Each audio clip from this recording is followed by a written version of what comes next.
Hi, Genevieve Jacobs from Region Media with this week's news update at Clare Holland House on the banks of the lake. The water, the birds are all around us at this beautiful place, and we're revisiting a story that we first told you last year, and that's the expansion that's taking place here, a really significant one, with the aid of funding from the Commonwealth Government, from the Snow Foundation, Hands Across Canberra and also Calvary.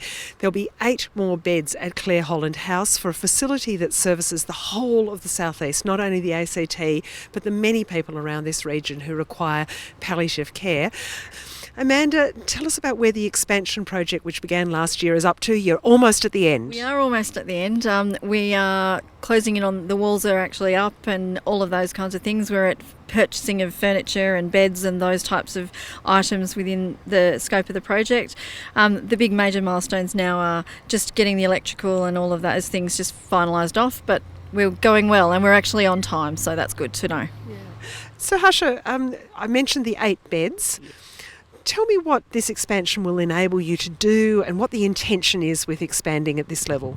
As you know, we've got 19 beds for the whole of the ACT as well as the surrounding areas of New South Wales at the moment. That's for a population of we have serviced a population of about 700,000 within and outside the ACT at the moment, and 19 beds obviously is not enough. So the expansion will actually help us to actually look after about 250 more patients every year. And it will also help us to actually give more respite to people who need that, which will give a lot of help to the carers, and also look after more short to medium term patients in our facility as well. So the regional thing is really important because the Clare Holland House facility is used by people from across the whole of the capital region. And you've also got some beds dedicated for children as well, I understand. Yes, so basically there's no age limit to people who come into Clare Holland House. So the thing is, with the new build, we will have a dedicated room which can be purpose built for children and young adults. So depending on the need, when they are not being used, we can use it for other patients as well. Mm.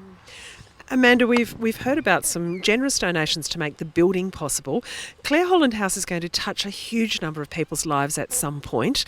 Very, very many people across our whole region have had a family member, a friend, someone close to them at Clare Holland House. There's also an opportunity for the community to get really involved here. Talk to me about that. So we have Snow Foundation, etc., have partnered with Hands Across Canberra, and they are running together we're all running a fundraising effort. And the fundraising effort is not just about the giving of donations, whilst that's really wonderful to receive. It's actually, there's an opportunity for people to write memory of the place that Clare Holland House is. Like most Canberrans have had a memory of such here, including my own family.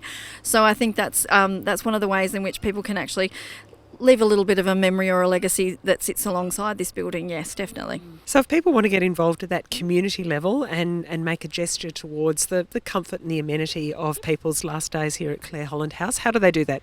So they can go onto the Hands Across Canberra website and they can click onto the Clare Holland House and make a donation in that way. They can simply bring something to the site here at Clare Holland House, and our staff will take carriage of that for them. Or they can also go onto the Clare Holland House website via the Calvary website, and they can make a donation there.